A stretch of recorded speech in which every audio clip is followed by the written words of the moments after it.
అందరికీ నమస్కారం. నా పేరు సుబ్బారావు, రెవెన్యూ ఆఫీసర్, చిలకలూరుపేట పురపాలక సంఘం. మనకి ఇంటి పన్నులు, నీటి పన్నులు, ఖాళీ స్థలం పన్నులు బకాయిలు అన్నీ కూడా దాదాపుగా 12 కోట్ల రూపాయలు మనకి బకాయిలు ఉండగా, వాటిల్లో మొండి బకాయిదారులు చాలామంది చెల్లించకుండా ఉన్నారు. దానివల్ల పురపాలక సంఘానికి ఆర్థికపరమైన నష్టం వస్తుంది.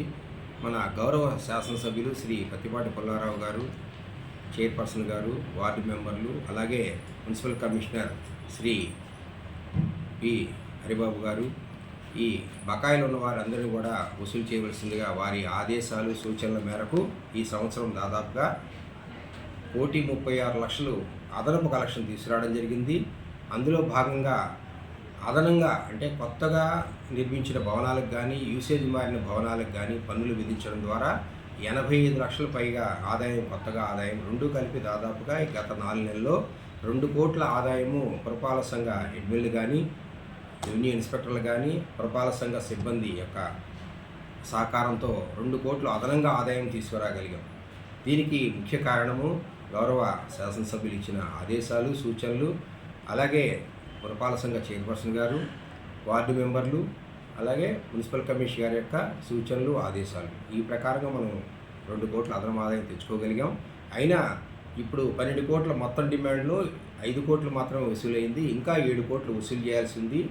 ఆ మొండి బకాయిదారులు ఎవరైతే ఉన్నారో వారందరికీ కూడా లీగల్ నోటీసులు ఇవ్వడం జరుగుతుంది. వచ్చే వారం నుంచి వారిపై కోర్టు కేసులు వేసి అవి కూడా వసూలు చేయడం జరుగుతుంది. ఇక్కడ ఇంకొక ముఖ్యమైన విషయం ఏంటంటే పన్ను చెల్లించగలిగి ఉండి కూడా చెల్లించని మొండి బకాయిదారుల మీద మాత్రమే మనము ఈ విధంగా కోర్టు ద్వారా వసూలు చేయడం జరుగుతుంది. గత 3 ఏళ్ళు, 4 ఏళ్ళు, 5 ఏళ్ళుగా బకాయి ఉన్నదారులు ఎవరైతే నిజంగా ఆర్థికంగా పన్ను చెల్లించి లేక ఆర్థికంగా నిజంగా బీదవారై ఉన్నారో వారికి 2-3 వాయిదాలు గడువు కూడా ఇవ్వడం జరుగుతుంది. కొంత టైం కూడా ఇవ్వడం జరుగుతుంది.